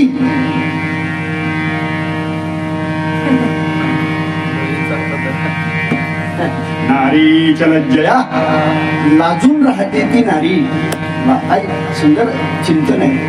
नारीच लज्जया साधुश्च क्षमया. जसं नारी कशाने शोभते तसा साधू कशाने शोभतो. साधूची शोभा कशामध्ये आहे? साधुश्च क्षमया. कितीतरी समोरच्याने अपराध केला, कितीतरी समोरच्याने गुन्हा केला, कितीतरी समोरच्याने त्रास दिला, तर त्याला जो क्षमा करतो तो साधू. साधू होणं एवढं सोपं नाही. व्यासपीठ चालवणं त्याच्यापेक्षा कधी नाही. कोण कसा त्रास देईल काही सांगता येत नाही. कोण्या कशामुळे त्रास होईल सांगता नाही. आवाज गेला आमचा, खलास झाला, ते त्याचा अजून बजेट बसला. पण करता काय? साधू क्षमया. दुसरं करसान काय आपण? सांगून जर ऐकत नाही. रात्री आवाज मस्त होता असं. मग ते प्रॉब्लेम काढा ना. हा ते करा. काय करायचं ते फक्त कसं 3-4 दिवसाचा माझा आवाज 2-3 सोपते एका लाईन करतो ना. आता आहे तर हा काला झाला की लगेच दुसरा सुरू रिसोडला. हे कुठपर्यंत चालणार आहे हे तुमच्यावर अवलंबून आहे. तुम्हाला माहित आहे की याचा आवाज चांगला ठेवायचा की याचा सत्यानाश करायचा, हे तुमच्या हाती आहे. म्हणून बाबा तुमच्यावर रागवणं म्हणजे आमचं नुकसान करून घेणं. आमचंही नुकसान झालं की यांचंही नुकसान होते. आम्ही जर माहीत फेकून दिला, समजा तसं मी फेकत नाही म्हणा, मी फेकून दिला तो होईल काय? सांग मी माहीतचा मी उचलतो, हाय बाय जाय कसं बोल. आणि यांना मग ते ऐकत नाही. मला जोरानं आणखी सांगावं लागेल. तर हे जे साधन असतात हे एकमेकाच्या सुखाकरता असतात.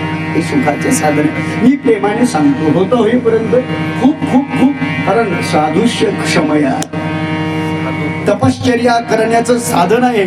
आणि तपश्चर्या करणाऱ्याच्या मुखातून जर क्रोधाने शब्द निघाला तर त्याच्या तपश्चर्याचं पुण्य नाहीच होते. मग तुमच्यावर लागून माझं पुण्य कुठं नाहीच करू. मग तुमचं सहन करत राहणं आणि याचा तो पाहतो. साधू किती सहन करतो, कथाकार किती सहन करतो हे तो पाहतो. आणि मग त्याच्या मनात आलं तर मग तुमचं बजेट तो बसवतो. आम्ही काय बसवणार? म्हणून वाहो हा संसार देवावर आपलं अस्तित्व निर्माण करे. भगवान हे जागृत काला मारवते. हा कार्यक्रम तुझा आहे. तुला कसा निभवायचा हे तू निभव. पहिल्या तर त्याच्या चरणावर टाकून देत असतो आपण. मग जीवनामध्ये आनंद तो घेण्यासाठी हे करावं लागतो. चला आपला विषय काय आहे? साधुष्य क्षमया.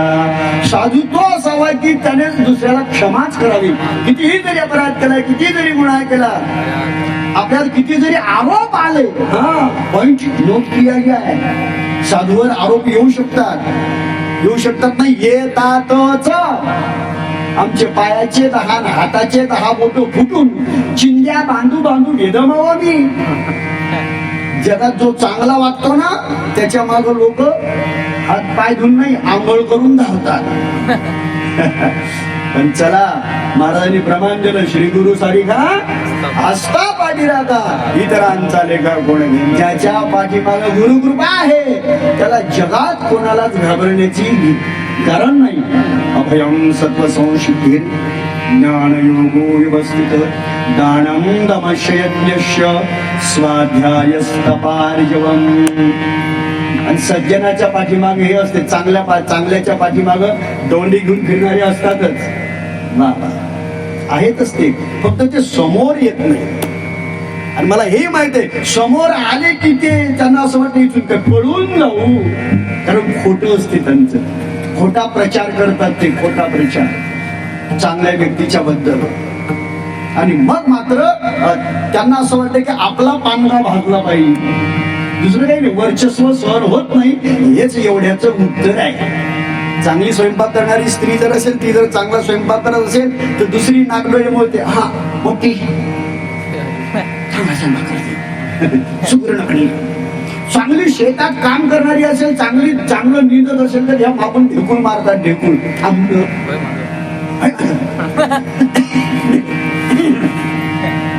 मैं झूठ नाही बोलता, सगळे अनुभव आहे. मेंढ्याला जायला मी शेतीतले कामही करायला, दोघही नवरा बायको, एकटाच नाही. चालू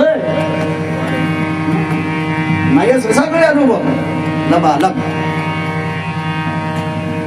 मला माझी पात घ्यायला कधी निंदत आणि तिकून घ्यायला कधी तिची पात घे. हा आता काय सांगू. जीवनामध्ये सर्व अनुभव असा, अनुभवजन्य जीवन जर असलं तर आनंद आहे. म्हणून जीवनामध्ये संघर्ष असणे महत्वाचे आहे. ज्याच्या जीवनात संघर्ष आहे ते जीवन आहे, ज्याच्या जीवनात संघर्ष नाही ते जीवनच नाही. संघर्षमय जीवन असावं, परमार्थमध्येही आणि प्रपंचामध्येही सुद्धा संघर्ष असलाच पाहिजे. माणसाला योग्य वाटचाल करता येतं.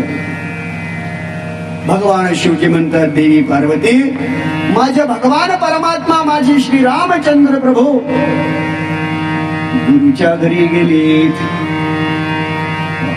शोधायला जावं गुरुला.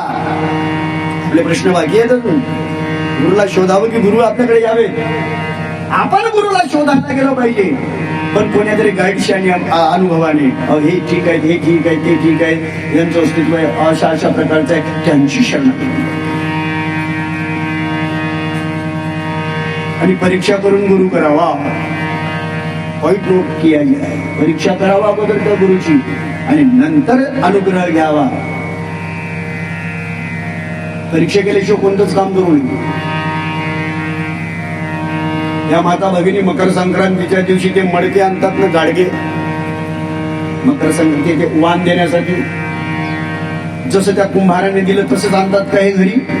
नाही, वाजून पाहतात, वाजून. मडकं टणटण जर वाजलं सांगा काय याची किंमत, आणि भद वाजलं तर ते देऊच नको, बाजूला ठेव. माता भगिनी परीक्षा मडक्याची करतात. ते मडकं गाडगं वाजून घेतात, वाजून. तसा गुरु करायचा असतं तर पहिल्यांदा गुरु वाजून घेतला पाहिजे. वाजवण्याचा अर्थ त्याची परीक्षा करून. आपल्या परीक्षेमध्ये तो गुरु उतरला पाहिजे, मग त्याला गुरु करावा. मग जसं शिष्याने गुरुची परीक्षा करून गुरु करावा, दुसरा नियम असा आहे की गुरुनेही सुद्धा शिष्य करत असताना पहिल्यांदा त्याची परीक्षा घ्यायची.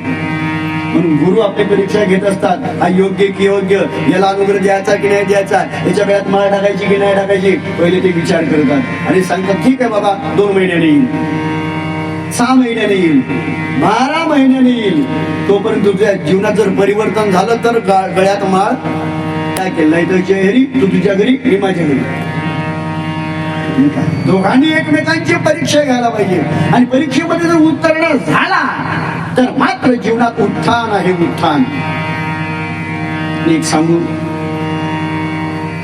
सर्वप्रथम समाज काय साधूची परीक्षा घेणार, समाज काय गुरुची परीक्षा घेणार.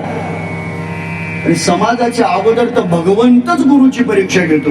ज्याला गुरुत्वाची आचार्य पदवी द्यायची असते, भगवंत पहिल्यांदा त्याला त्याची परीक्षा घेतो, नंतर त्याला व्यासपीठ देतो.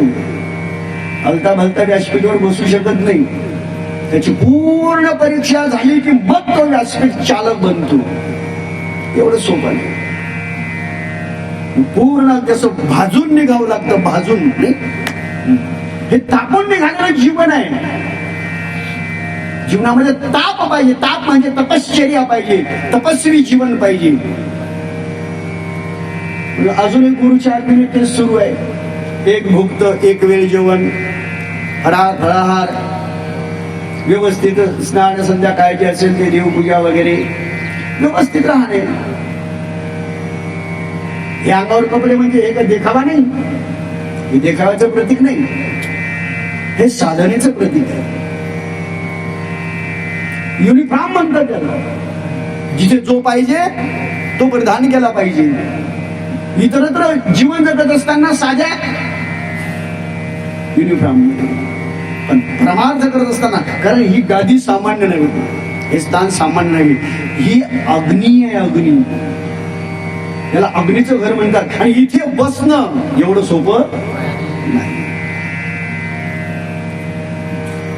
हे आसन आहे, त्या आसनावर ते आरूढ होणं एवढं सोपं नाही. गुरुकृपा लागते. आणि एकदा मांडी टाकली की पुन्हा 2 तास हो, 3 तास हो, किती तास हो. आणि हा अनुभव घ्यायचा असेल तुम्हाला, तो सूर्योदय ते सूर्यास्त पर्यंत कथा करा. बंद हजीर आहे.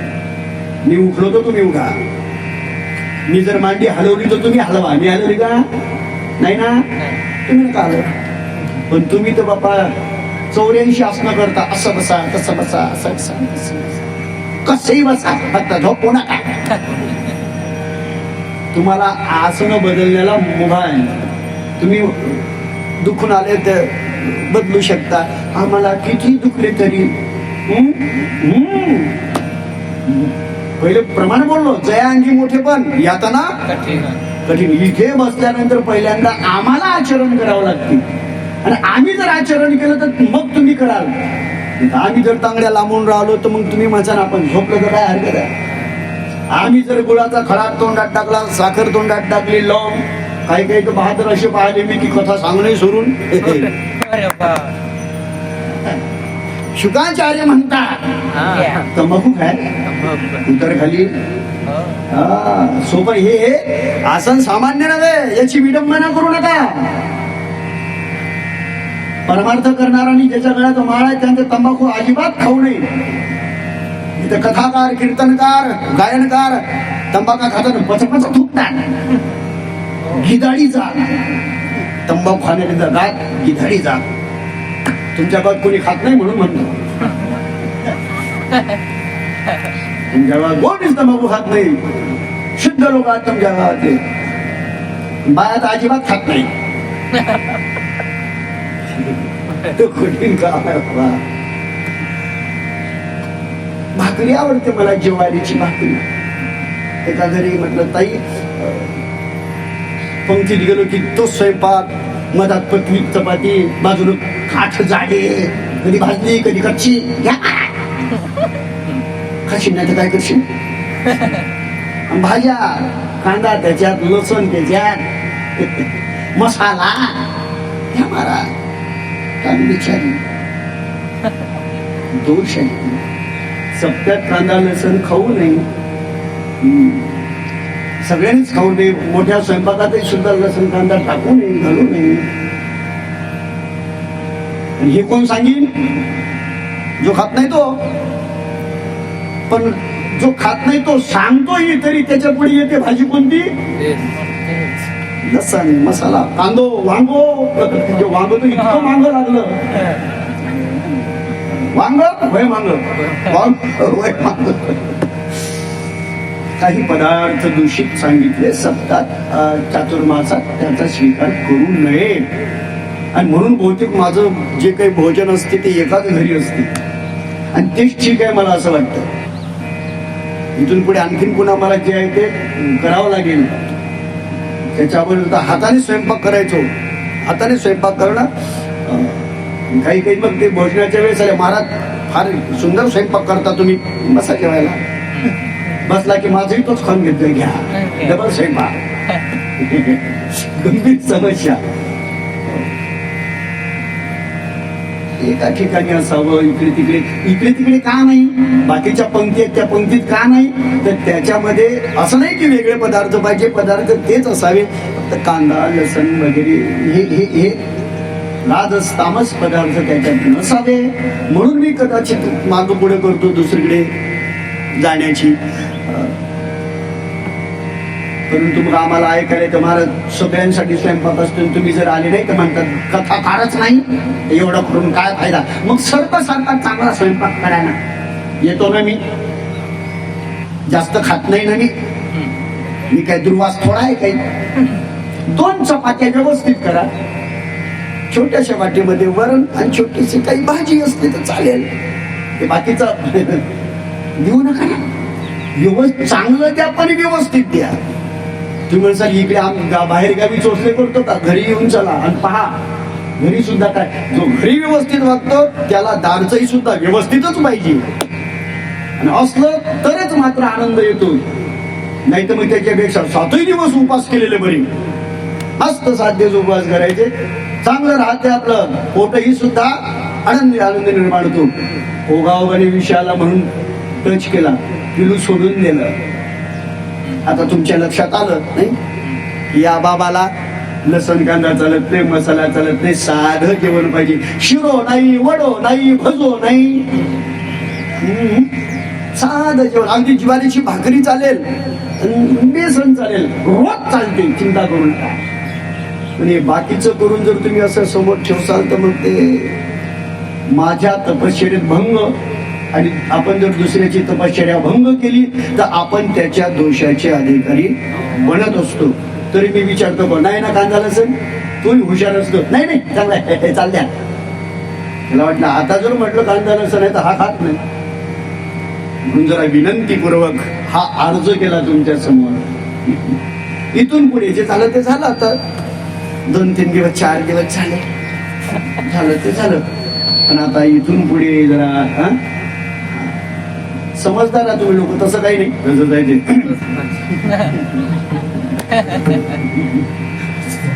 महत्वपूर्ण सिद्धांत आहे. आपले विचार सद्विचार व्हावेत त्याच्यासाठी अन्न महत्वाचं आहे. अन्न कसं खावं, जसं खावं अन्न तसं होईल मन.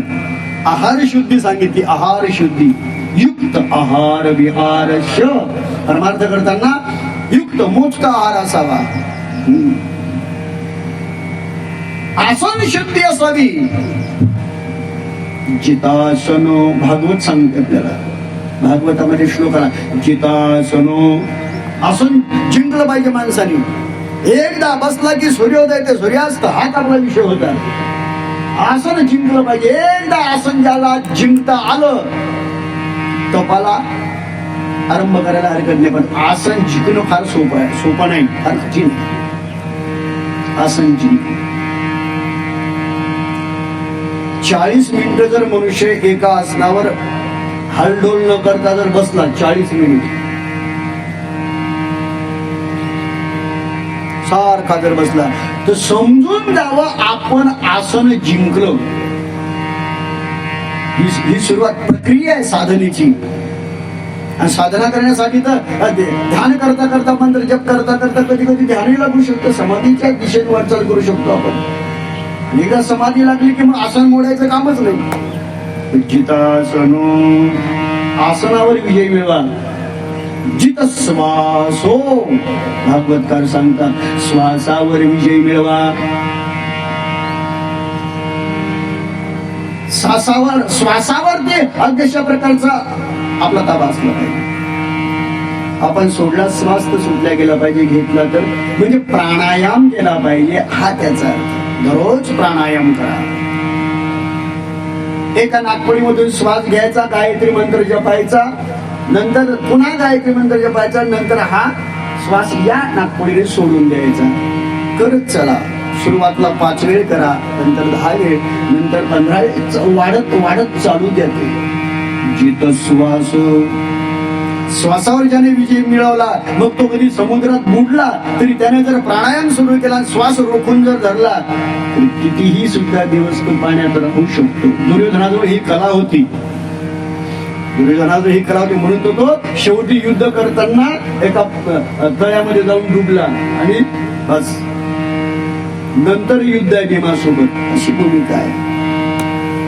जित श्वास, जितासनो, जित श्वास, जितेंद्रिय. परमार्थ करण्याकरता माणसाने इंद्रियावर विजय मिळवला पाहिजे. इंद्रिय म्हणतील तसं नाही, आपण जसं म्हणू तसं इंद्रियाने केलं पाहिजे. सगळ्यात मोठं इंद्रिय आहे ते मन.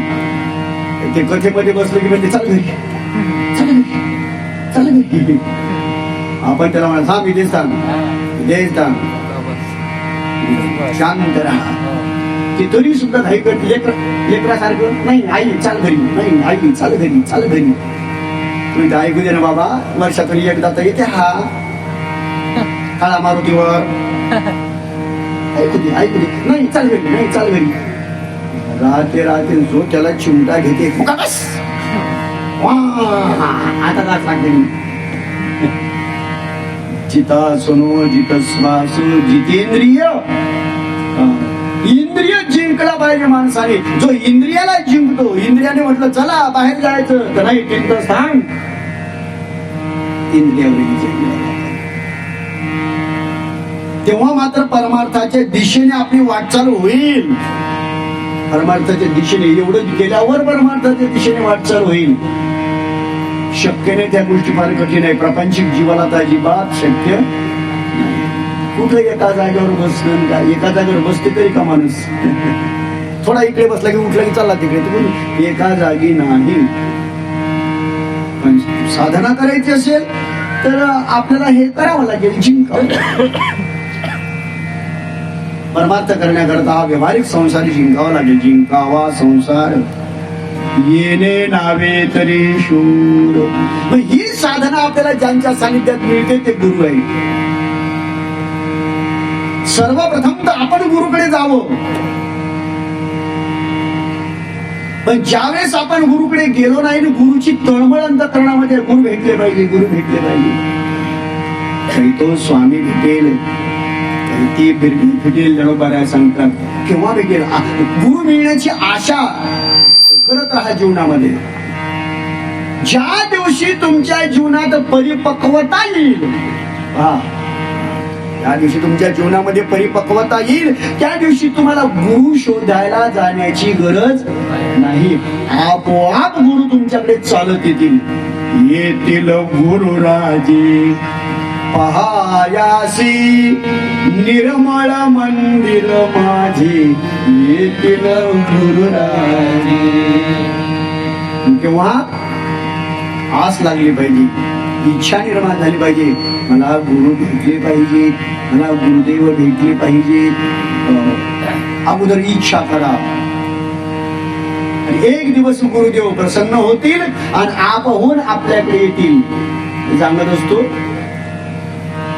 एका जणाची 15 आंब्याच्या झाडाची आंबराई, आणि त्या आंब्याला भरपूर आंबे लागले. एक आंबा पाडाला आला. एवढ्या आंब्यातून एकच आंबा एक नग पाडाला आला आंब्याचा. मग तो शेतकरी काय, पूर्वी सांगत होतो पत्र पाठव, आता काय फोन करतो का मिस्ड कॉल करतो. हॅलो पोपट दादा, आमच्या 15 झाडांमध्ये एक 14 नंबरचं झाड, भरपूर फळ आहेत आणि त्या फळामध्ये एक फळ आंब्याचं पाडाला आलं, तुम्ही या. फोन ठेवल्याबरोबर आणि त्या आंब्याचा स्वाद घ्या. असं काही आपण फोन करतो, पत्र पाठवतो का पोपटाला? ना, आंबा पाडाला आला की पोपट आपोआप त्या दिशेने येतो, आपोआप भरारी मारतो नाही. आणि एकदम त्याच फळाजवळ बसतो, तेच फळ चाखायला सुरुवात करतो. कळतो त्यांना कोणतं फळ पाडाला आलं, आपल्या चोचीने ते चाकतो. आणि ते पाडाला आल्या कारणामुळे ते देठाला ढिलं होते आणि खाली पडतं. सकाळी सकाळी लेकरं येतात, पाहतात कैऱ्या कतरलेल्या, अरे मिठ्ठून कतरलेली, असे ना ती वानेरा न कतरेल, मिठ्ठून कतरली, गोड लागतं. हे सुंदर सूत्र आहे आपल्या शास्त्रामध्ये वर्णन केलं. परिपक्व झालेल्या फळालाच चाखतात गुरुदेव. जो शिष्य परिपक्व होतो, गुरुदेव त्याच्याकडेच येतात आणि मात्र त्याच्यावर कृपा करतात. जगद्गुरु तुकोबारायांच्या तर स्वप्नात आले. स्वप्नात, प्रत्यक्षात गुरु नाही केले जगद्गुरु तुकोबाराय. बाबाजीने स्वप्नी एवढी तू काय आला अनुग्रह दिला निज हस्ते. स्वप्नामध्ये गुरुच असते. स्वप्न सत्य की असत्य? व्यवहारामध्ये स्वप्न खरं की खोटं? हे मर्यादा स्वप्नांची. हे विषय गाथा समजून सांगण्याचे विषय. गाथ्यामध्ये हे विषय येतात. स्वप्न सत्य की असत्य? भौतिकामध्ये असत्य मानतो आपण, खोटं मानतो स्वप्न. दिवसाचे पडलेले स्वप्न तर अजिबात खोटे. दिवसाचे स्वप्न पडतात खोटे असतात, त्याच्यावर विचारच करायचा नाही. रात्रीच्या पहिल्या प्रहरामध्ये पडलेलं स्वप्न 6 ते 9, दुसऱ्या प्रहरामध्ये पडलेलं स्वप्न 9 ते 12, तिसऱ्या प्रहरामध्ये पडलेलं स्वप्न 12 ते 3 आणि चौथ्या प्रहरामध्ये पडलेलं स्वप्न सकाळी 3 ते 6. 3 तासाचं प्रहर आहे. 3 तासाचा एक प्रहर. रात्रीचे 4 प्रहर आणि दिवसाचे 4 प्रहर. रात्रीच्या पहिल्या प्रहरातलं स्वप्न साधारण, दुसऱ्या प्रहरातलं जरा साधारण आणि त्या तिसऱ्या प्रहरातलं जरा विशेष आणि चौथ्या प्रहरातलं स्वप्न सकाळी 3 ते 6 या कालखंडामध्ये जर स्वप्न पडलं त्याला ब्रह्ममुहूर्त म्हणतात. आणि ब्रह्ममुहूर्तावर पडलेलं जे स्वप्न आहे ते मात्र सत्य आहे. ज्या वेळेस ते स्वप्न आपल्याला मग चांगलं असो वाईट असो ते स्वप्न सत्य झाल्याशिवाय राहत नाही. एक मुद्दा. आणि दुसरा मुद्दा असा, स्वप्न पडलं आणि जाग आला. स्वप्न पडलं, पूर्ण झालं आणि जाग आला, ते स्वप्न 24 तासाच्या आत पूर्ण होते. चांगलं असो वाईट असो. रामचंद्र भगवान की जय. चांगलं स्वप्न पडलं, जाग जर आला तर आनंद मानतो आपण, नाही वा किती छान स्वप्न पडलं, सांगू नये कोणाला. चांगलं स्वप्न पडलेलं सांगू नये. उठावं, तुळशी वृंदावनला प्रणाम करावा, देवाला प्रणाम करावा, ब्रह्ममुहूर्तच आहे, आपले काम करावे. आणि वाईट स्वप्न जर पडलं सकाळी सकाळी ब्रह्ममुहूर्तावर, जसं चांगले स्वप्न पडतात तसं वाईटही पडतात. जर पडलं तर मात्र ते सांगितल्याशिवाय राहू नये. वाईट पडलेलं स्वप्न सांगावं. सांगितल्याने काय होईल, त्याचा असणारा जो काही दुष्ट भाव आहे तो कमी होऊन जाईल. ते वाईट स्वप्न सांगावं. परंतु ते स्वप्न पडल्यानंतर मात्र झोपावं. पुन्हा झोपावं. पण चांगलं स्वप्न पडलं की झोपू नाही, त्याचं सत्व निघून जात असते. ही महत्वपूर्ण भूमिका आहे.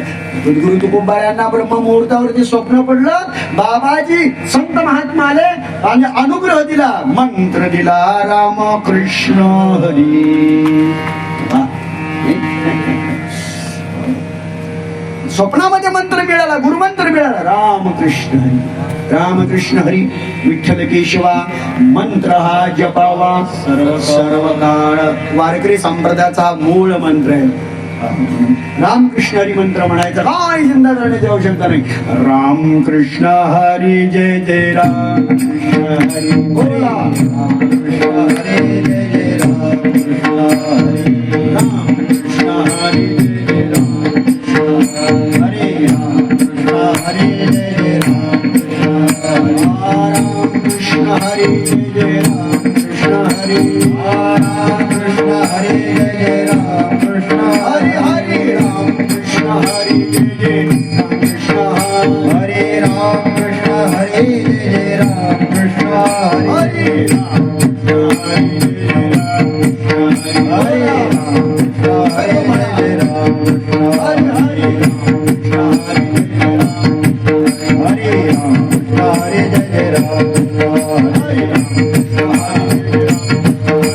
राम कृष्ण हरी जय जय राम कृष्ण हरे. राम कृष्ण हरी जय जय राम कृष्ण हरे. हरे राम कृष्ण हरी जय जय राम कृष्ण हरे. राम कृष्ण हरी जय जय राम कृष्ण हरे. राम कृष्ण हरी जय जय राम कृष्ण हरे. राम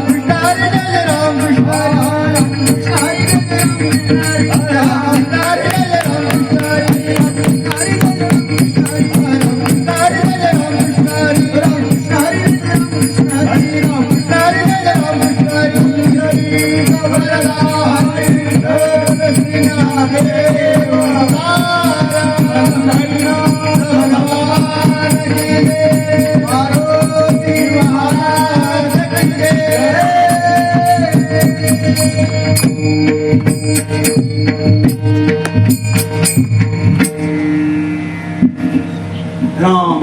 कृष्ण हरी.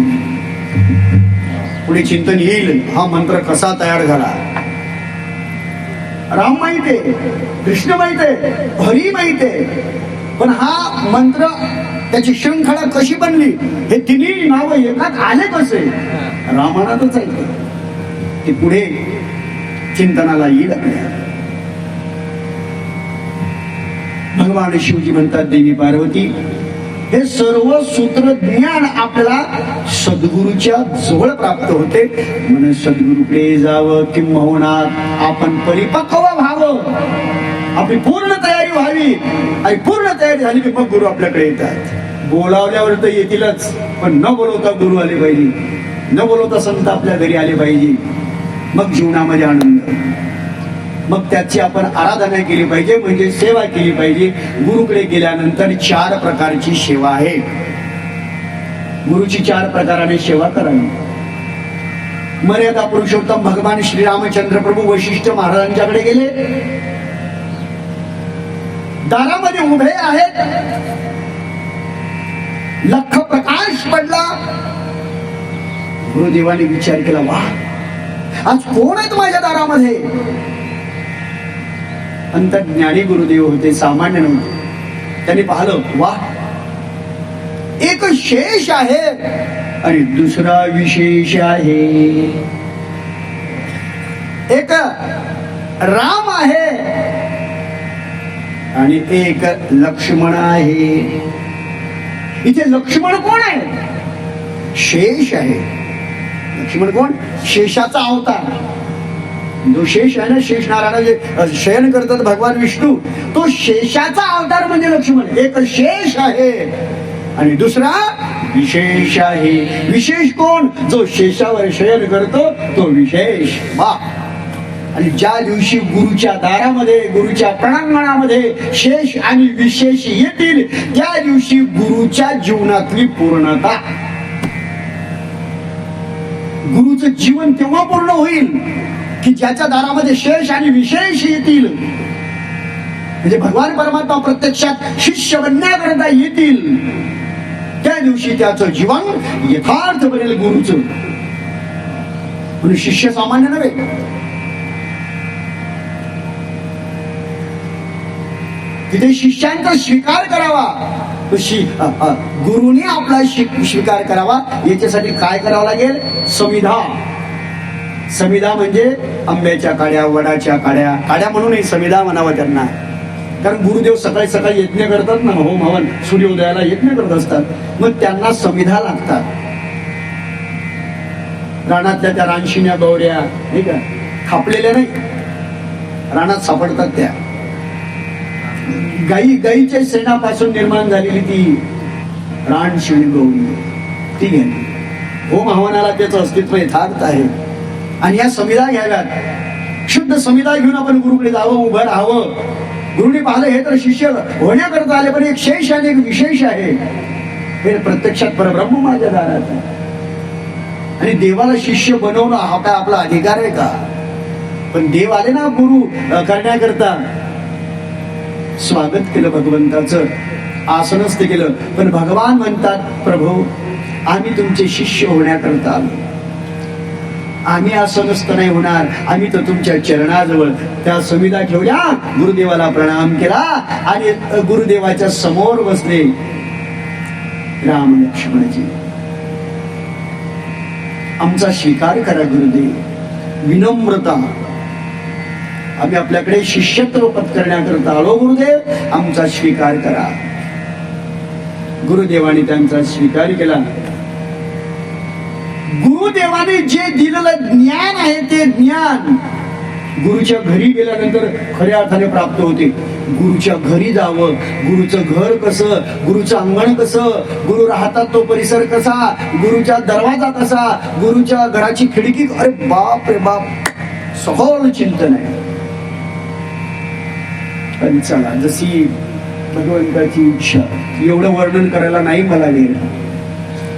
तर रामचरित मानस मध्ये ते सूत्र आलं, गुरु ग्रह गये पडना रघुराई. गुरुच्या घरी गेले, शोधत गेले.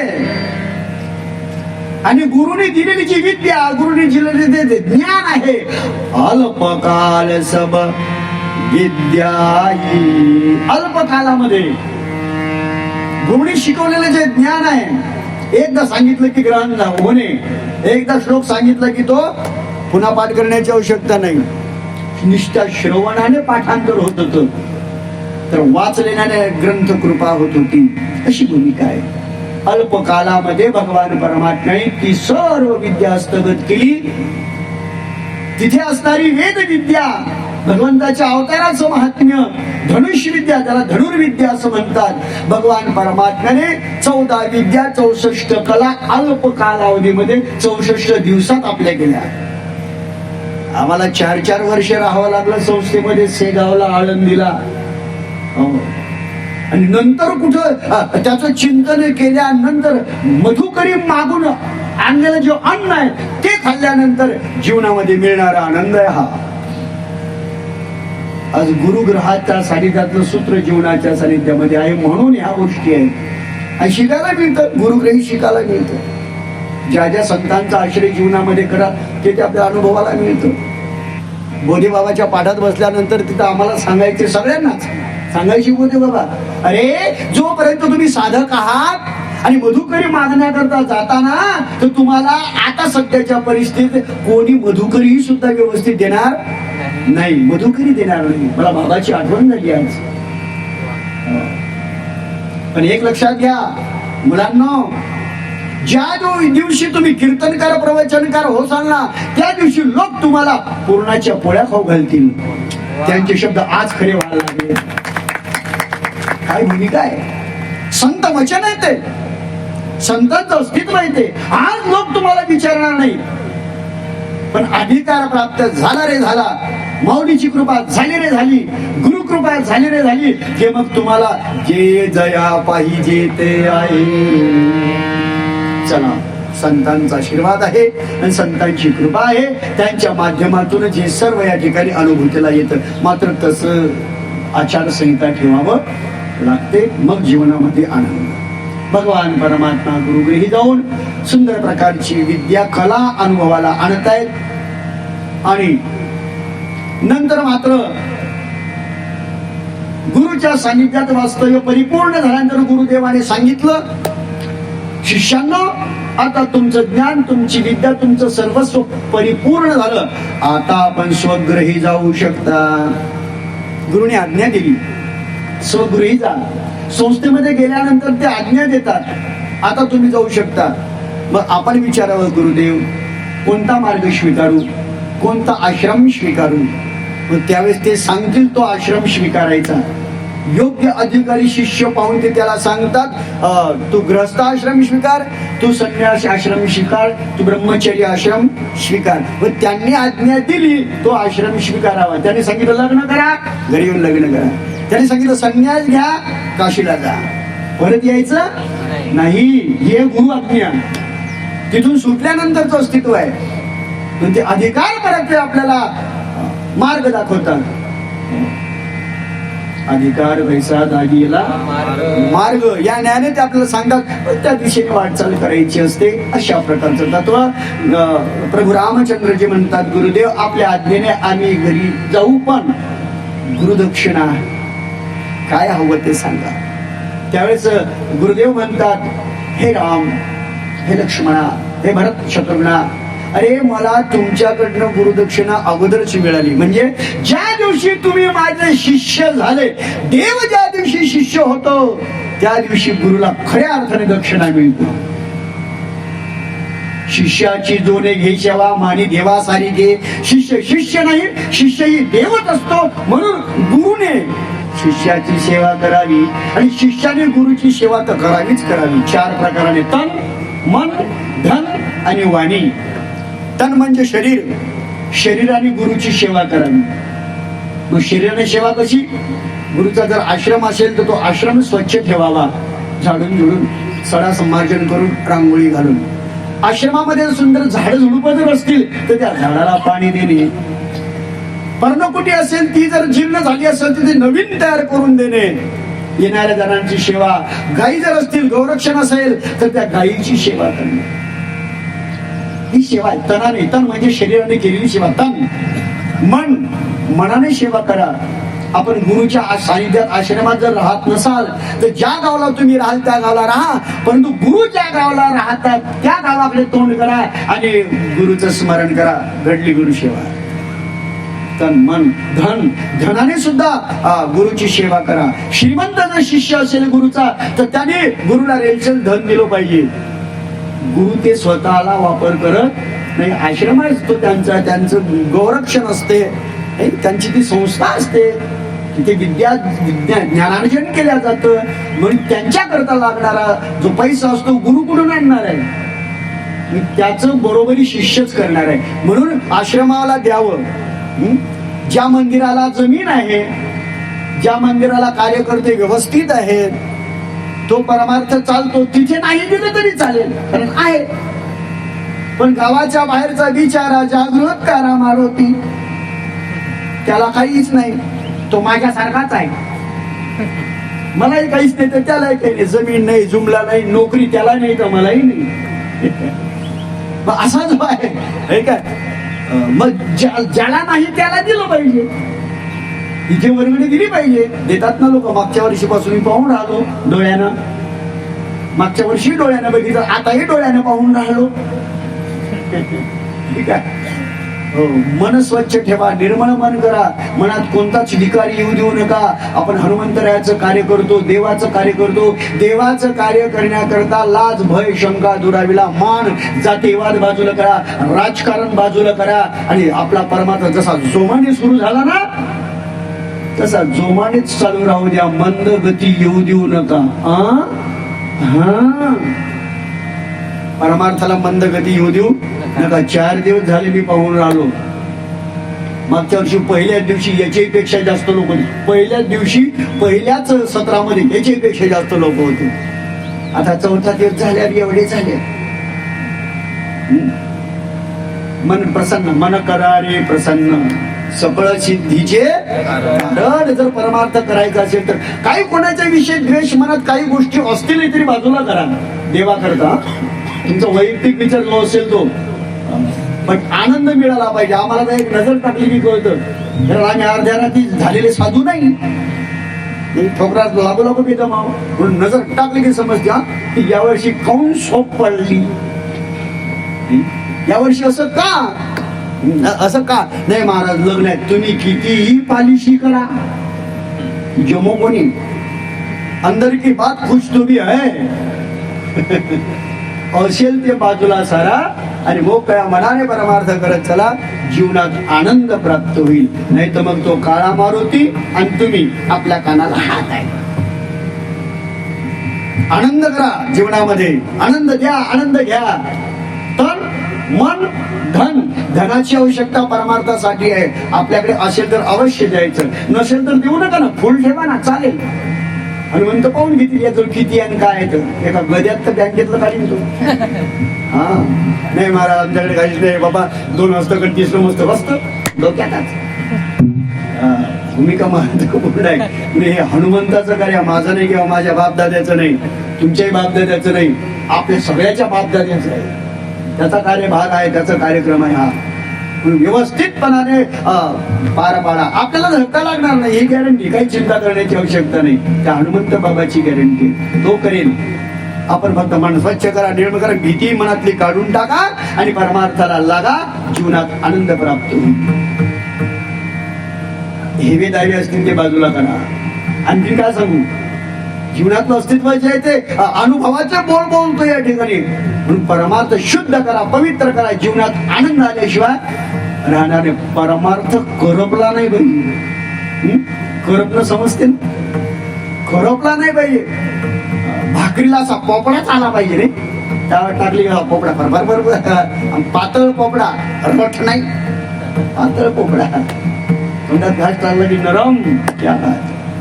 परमार्थ असा सुजलाम सुफलाम, त्याचा बहार निघाला पाहिजे आणि आनंद निर्माण झाला पाहिजे. म्हणून गुरुग्रही धनाची आवश्यकता आहे. तन मन धन. आणि काहीच नसेल खरंच आपल्याजवळ देवाने दिले नसेल तर वाणी, वाणीने सेवा करा गुरुची. गोड बोला, वाणी नाही. गुरुदेवाचं चिंतन करा, नामस्मरण करा. अशा प्रकारचे 4 प्रकाराने गुरु सेवा करावी. भगवान परमात्म्याने ती सेवा केली. गुरुकृपा त्यांच्यावर झाली.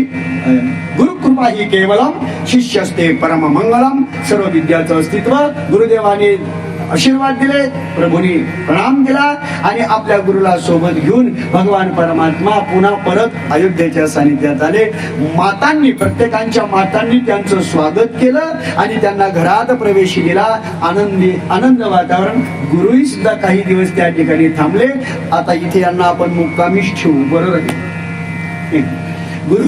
गुरु आलेले आहेत. प्रभू गुरु आणि देव घरात आहेत राजा दशरथाच्या, तिथे ते विश्राम करतात. आता उद्याच्या विषयाला मात्र श्रीरामाचा पराक्रम, श्रीरामाचा ऐश्वर्य याची अनुभूती घेऊन विश्वामित्र राज ऋषी दशरथाकडे येतील आणि राम लक्ष्मणाला मागतील. त्यांच्या माध्यमातून तो यज्ञ सिद्धीला नेतील आणि नंतर भगवान परमात्म्याचा विवाह होईल. उद्याच्या विषयाला, उद्या सकाळच्या पिरियड मध्ये सकाळची स्थिती निघली.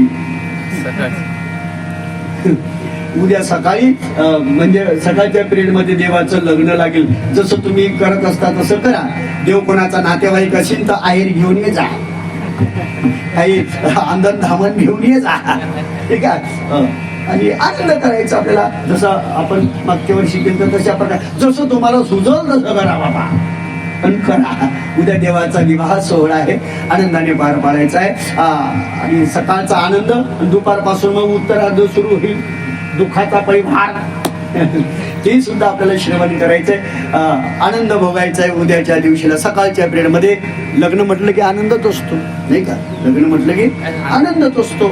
नवरदेव झाला की हनुमंता म्हणजे काय म्हणता, कसा दिसतो म्हणजे 6 महिन्यांनी या मग सांगितलं. अशी भूमिका आहे. तो आनंद घ्यायचा.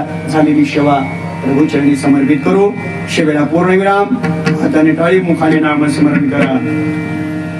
राजा राम राम राम राजा राम राम राजा राम राम राजा राम राम राजा राम राम राम सीता राम राम राजा राम राम राम सीता राम राजा राम राम राम सीता राम राम.